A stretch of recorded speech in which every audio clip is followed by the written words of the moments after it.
What is up, good people? This is Rabbi, and welcome to my channel Busy Rider. And আজকের মতো ভিডিওটা এখান থেকে শুরু করতেছি।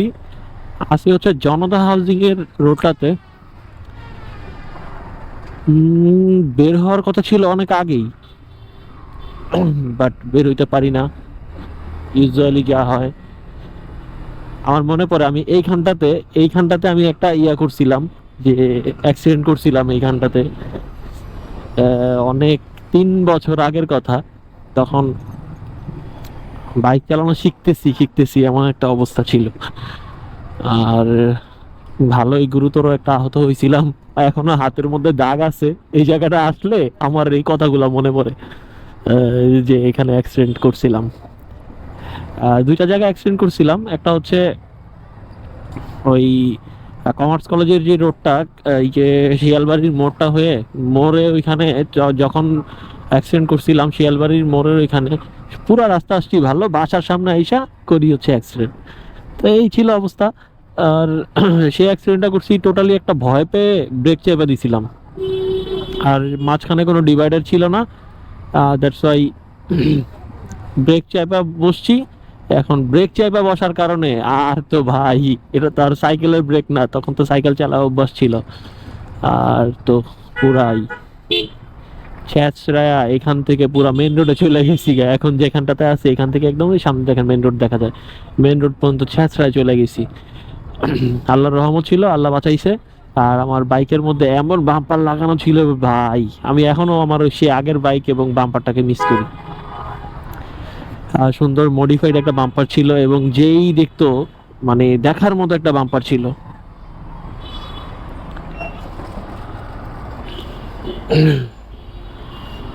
আর অনেকের জানার ইচ্ছা থাকে যে আসলে ভাই, আমি মানে আমার কাছে প্রশ্ন আসে যে ভাই, আপনি কত মাইলেজ পান, বা কিভাবে আপনার মাইলেজটা আর কি ভালো পেতে পারেন আর কি।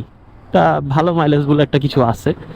আর ইউজুয়ালি এখন যে পরিমাণ হায়ার সিসি বাইক ঢুকতেছে, আশা করি মানুষ মাইলেজ নিয়ে অত একটা চিন্তিত না। মানে চিন্তিত না বললে ও ভুল হবে, বাট অতটা চিন্তিত না যতটুকু সিসি লিমিট নিয়ে যতটুকু চিন্তিত। যেহেতু সিসি লিমিট বাড়বে, তো মাইলেজের ওইখানে ওইভাবে ড্রপ করবে। তো এছাড়া আর বড় কোনো ইস্যু দেখতেছি না। কিন্তু যারা আর কি মাইলেজ বাড়াতে চান বা ভালো একটা মাইলেজ পেতে চান, তাদের জন্য কিছু টিপস আছে।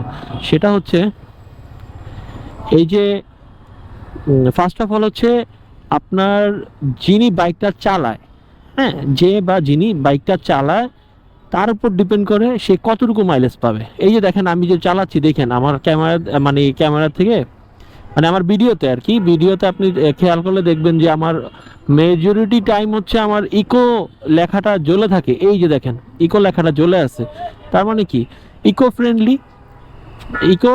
এটার মানে হচ্ছে আপনার তেলটা একদম প্রপারলি কনজিউম হচ্ছে, মানে বেশি খাচ্ছে না তেলটা। এটার ইন্ডিকেশনটা এটা বোঝায়। সো আর এই জিনিসটা যদি আপনি দেখেন, এই যে আমি থ্রোটল দিলাম দিয়ে যদি আমি এখনই ব্রেক দিলাম, একদম কোষে ব্রেক দিলাম, এই কোষে যদি ব্রেকটা দেই, তাহলে কিন্তু আপনার একটু পরপর যদি আপনি পিক আপ দেন, একটু পরপর পিক আপ, একটু পরপর ব্রেক, মানে আপনার যে পিক আপটা দিচ্ছেন, আপনি যে এক্সিলারেটরটা করছেন, এই এক্সিলারেটর থামতে তো হবে, থামা পর্যন্ত যদি আপনি যেতে হবে। এই দেখেন আমি কিন্তু একদম পিক আপ ছেড়ে দিছি। তো এখন অতটুকু পর্যন্ত যা থামবে, তো আপনি যদি অতটুকু মেজারমেন্ট অনুযায়ী বা আপনি পিক আপটা দেন ঠিকঠাক মতো, সামনে যে মানুষ আসলে ব্রেক করতেই হবে। আপনি যদি মেজারমেন্ট অনুযায়ী ব্রেকটা করেন, তাহলে কিন্তু বেস্ট হয়। আর যদি আপনি বাইক নিয়ে বারবার এদিক সেদিক মানে বেশি এক্সিলারেট করেন, বেশি ব্রেকিং করেন, তো এই জিনিসটা কিন্তু খারাপ। আর এই জিনিসটার ফলে কি হয়, ইঞ্জিনটা একদম ফ্রি থাকে, এই হচ্ছে পাওয়ার প্রডিউস করে, এই হচ্ছে আবার সে ব্রেকে চলে গেছে। আবার ঘন ঘন পাওয়ার প্রডিউস করলে তো আপনার ফুয়েলের প্রতি একটা ইফেক্ট পড়বেই, সেখানে আবার ফুয়েলটা বেশি খাবে, আর তখনই আপনার মাইলেজটা ড্রপ করবে। আর এই জন্য আপনারা চেষ্টা করবেন যে রাইডিং পজিশনই চেঞ্জ করার জন্য। যদি আপনি ইউজুয়ালি হচ্ছে রাইডিং পজিশনটা এইভাবে চালান, তাহলে আপনার মাইলেজটা কিছুটা বাড়তে পারে। আরেকটা জিনিস, আর সেকেন্ড যে বিষয়টা মাথায় রাখবেন সেটা হচ্ছে আম, মাঝে মাঝে এমন হয় বুঝছেন, মানে আমার সাথে না এমন হয়, আহ, আমি প্রচন্ড পরিমাণে রাত জাগি, কারণ আমার কাজটা হচ্ছে রাত জাগার কাজ, এবং রাত জাগতে হবে আমার, না হলে ক্লায়েন্ট পাবো না। বিষয়টা হচ্ছে এমন দাঁড়ায়, দ্যাটস ওয়াই আর কি আমার প্রচুর রাত জাগতে হয়, এবং আমি না মাঝে মাঝে এমন পরিমাণে ব্ল্যাঙ্ক হয়ে যাই, মানে এই একটা কথা বলবো বাট ভুলে গেছি, এমন হয়। তো এই জিনিসটা আপনারা কিভাবে দেখেন? আমাকে ডাইমেনশিয়া হয়েছে নাকি কে জানে, হইতেও পারে। আমি এখন সোজা চলে যাই, উম, সোজা চলে যাই গেলেই মনে হয় বেস্ট হবে। আর হ্যাঁ, সেকেন্ড যে বিষয়টা আমি আইডেন্টিফাই করছি সেটা হচ্ছে, আমি যখন এই যে ভালো একটা ফুয়েল পাম্প থেকে আর কি যদি আমি ফুয়েল নেই, তাহলে আমার মাইলেজের পারফরমেন্স, মানে আমার বাইকের যে মানে চলার যে গতি, মানে থ্রোটল রেসপন্স বলেন বলেন আর যাই বলেন, মানে সব কিছুর একটা টোটাল একটা ভালো ফুয়েলের ভালো পারফরমেন্স সেটা বোঝাই যায়। এবং আপনি যখন রাইড করবেন তখনই বুঝতে পারবেন যে ডিফারেন্সটা, তখনই বুঝতে পারবেন, একদম ক্লিয়ার হয়ে যাবেন। সো চেষ্টা করবেন যে ভালো একটা ফুয়েল পাম্প থেকে ফুয়েল নেওয়ার জন্য। আমি যেহেতু মিরপুরে থাকি, আমি দেখছি সনির পাশ থেকে, যে সনির পাশে যে এই যে পাম্পটা আছে, এইখান থেকে যদি আমি নেই ভাই, এখান থেকে ফুয়েল নেওয়া আর মিথ্যা কথা বলা সমান। সো ভালো একটা জায়গা থেকে ফুয়েল নিবেন, তাহলে বাইকের পারফরমেন্সটাও আপনি ওইভাবে ভালো পাবেন। আর যদি ভাই আপনি আগরুম বাগরুম জায়গা থেকে, আপনার যে আপনার এরিয়ার মধ্যে থেকে আহ, ভালো জায়গা থেকে ফুয়েল নেবেন, এবং খোলা তেল পরিহার করবেন যতটুকু সম্ভব। সবসময় পাম্প থেকে ফুয়েলটা নেওয়ার চেষ্টা করবেন। আর আমি বর্তমানে আর কি ফুয়েল নিচ্ছি হচ্ছে খালেক পাম্প থেকে, এই দারুস সালামের ওদিকটা পাম্পটা। সো ফুয়েলগুলো যথেষ্ট ভালো, এবং অনেক মানুষের রিকমেন্ড আছে সেখানে যে ফুয়েলটা পর্যাপ্ত পরিমাণে ভালো আর কি। আল্লাহ রে, এটা তো কেমনে যাবো। সো ফুয়েল যদি ভালো আপনি ব্যবহার করেন, তাহলে মাইলেজটা ওইভাবে বেড়ে যাবে। আর তো বাজারে অনেক কিছু পাওয়া যায়, ওই যে অয়েল বুস্টার আর কি, ফুয়েল বুস্টারটা আমি দিছিলাম এর এই ট্যাঙ্ক ফুল করার আগে আর একবার দিছিলাম, মনে আছে আমার। নেক্সট মানে ইমিডিয়েট যে নেক্সট যে বারটা ছিল তখন দেই নাই, বাট এর আগের বার দিছিলাম। আর পারফরমেন্স আসলে আমি অতটা বুঝি না, মাইলেজ কাউন্টও করি না। আমি ইউজুয়ালি মাইলেজ টাইলেজ কাউন্ট করি না, ফুল ট্যাঙ্ক করি আর হচ্ছে চালাই। আর দেখা উচিত ছিল যে কত মাইলেজ পাচ্ছে, বাট একটা আনুমানিক একটা, ওই যে যখন চাঁদপুর গেছিলাম তখন একটা কাউন্টের একটা বিষয় ছিল, তখন কাউন্ট করে দেখছি যে আমার তো ভাই মাইলেজ এত ড্রপ করছে, আমি যে কি বলবো, মানে কেউ বিশ্বাস করে না যে আমি এত মাইলেজ কম পাই। তখন আমার মাইলেজ ছিল হচ্ছে পার লিটার মাইলেজ পাইতাম 33 থেকে 35 এমন ছিল মনে হয়, 33ও না, মনে হয় 30 ছিল, এমন ছিল। যে 10-12 লিটার দিয়ে আমি মাত্র 350-60 কিলোমিটার চালাইছি, এমন হয়েছে। সো এটা তো খুবই দুঃখজনক। আর পরবর্তীতে এই যে আমি রিসেন্ট যে একটা সার্ভিসিং করলাম, সার্ভিসিংয়ের মধ্যে পর্যাপ্ত পরিমাণের ইমপ্রুভমেন্ট করা হয়েছে, পর্যাপ্ত পরিমাণের।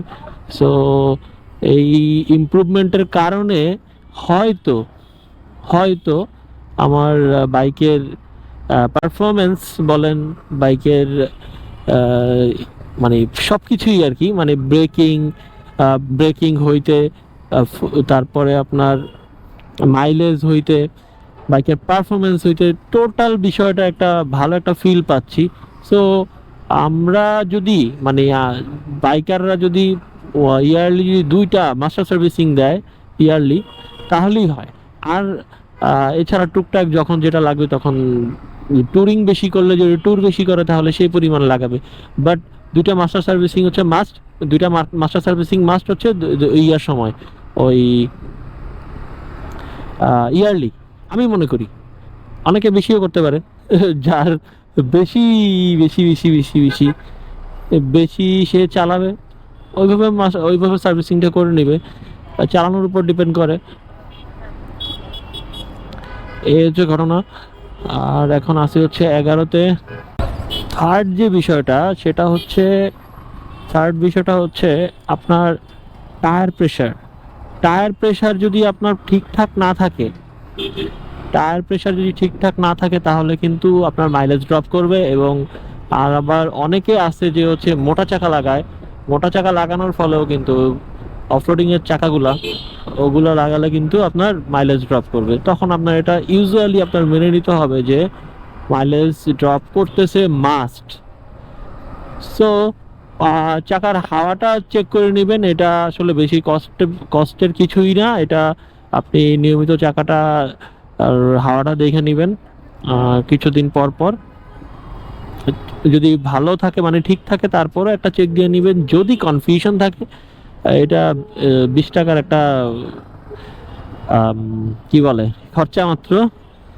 সো করে নিয়ে আপনি মাইলেজটা বাড়াতে পারেন। এইভাবে করবেন, ইনশাল্লাহ কোনো প্রবলেম হবে না আশা করি।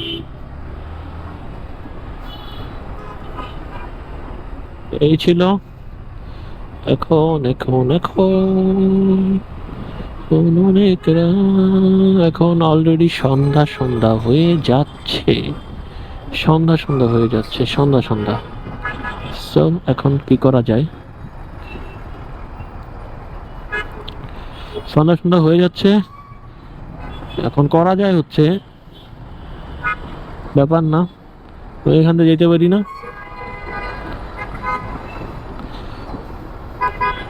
আচ্ছা হচ্ছে 12 নম্বর বাস স্ট্যান্ডে